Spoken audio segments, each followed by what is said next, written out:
ঢাকা সহ দেশের ৪ জেলায় সকাল ৬টা থেকে রাত ৯টা পর্যন্ত ১৫ ঘণ্টা কারফিউ শিথিল করা হয়েছে।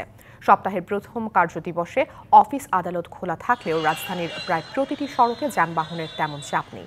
বৈষম্য বিরোধী ছাত্র আন্দোলনের ডাকা অসহযোগ আন্দোলন ও আওয়ামী লীগের অবস্থান কর্মসূচি ঘিরে রাজধানী গণপরিবহন চলাচল অনেকটাই কম। সড়কে সাধারণ মানুষের উপস্থিতিও অনেকটা কম। প্রয়োজন ছাড়া কেউ ঘর থেকে বের হচ্ছেন না। গণপরিবহন থেকে শুরু করে ব্যক্তিগত গাড়ি, সিএনজি ও মোটরসাইকেল সহ অন্যান্য যানবাহনের সংখ্যাও কম।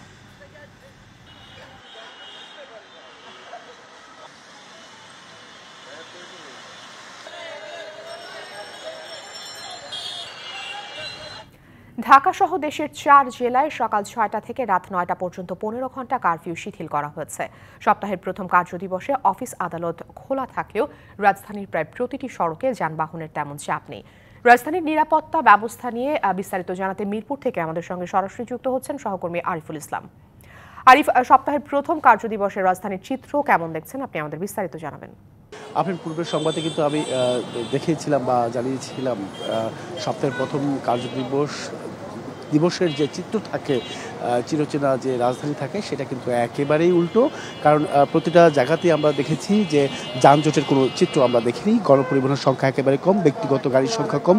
পাশাপাশি শুধুমাত্র এই রাজপথ বলেন বা রাজধানীর বিভিন্ন প্রধান সড়কগুলোতে এই রিক্সা, সিএনজি এবং কি মোটরসাইকেল এদের দখলেই কিন্তু পুরো এই রাজপথগুলো। বিশেষ করে যারা অফিসগামী যাত্রীরা রয়েছেন তারা কিছুটা হলেও বিপাকে পড়েছেন। দু একটি বাস যেগুলো চলছে সেগুলো আসলে অনেকটা উপচে পড়া ভিড় বা যা অনেকটা দেখা যাচ্ছে যে সেখানে ওঠার মতো কোনো পরিবেশ নাই। তাই অনেকে বাধ্য হয়ে পায়ে হেঁটে গন্তব্যে ছুটছেন, কেউ বা আবার রিক্সা ভাড়া করেছেন, কেউ আবার মোটরসাইকেলে করে তাদের নিজ গন্তব্যে পৌঁছানোর চেষ্টা করছেন। তো সব কিছু মিলে যেহেতু আজকে যেমন বৈষম্য বিরোধী ছাত্র আন্দোলনের একটি কর্মসূচি রয়েছে, পাশাপাশি আওয়ামী লীগের পক্ষ থেকে একটি জমায়েত হওয়ার একটা কর্মসূচি রয়েছে।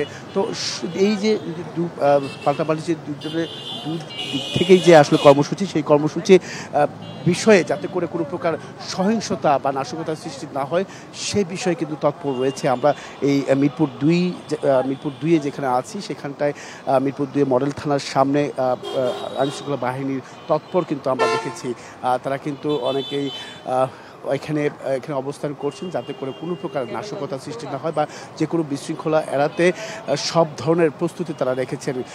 তো সব কিছু মিলেই বলা যায় যে এখানে যারা আছেন আইনশৃঙ্খলা বাহিনীর পাশাপাশি আওয়ামী লীগের পক্ষ থেকে তারা বলছেন, প্রত্যেকটা সময় বলছেন যে ছাত্র আন্দোলনের মাঝে একটি তৃতীয় পক্ষ কাজ করছে, যেটা এক দফা দাবি, সেটার প্রতিরোধে আসলে তারা মাঠে অবস্থান নিয়েছে যাতে করে কোনো প্রকার বিশৃঙ্খলা, জানমালের কোনো সম্পদ যাতে করে নষ্ট না হয়, সহিংসতা না হয়, সেই বিষয়টি তারা সতর্ক অবস্থানে রয়েছে আওয়ামী লীগ। তো এই ছিল এখান থেকে সবশেষ।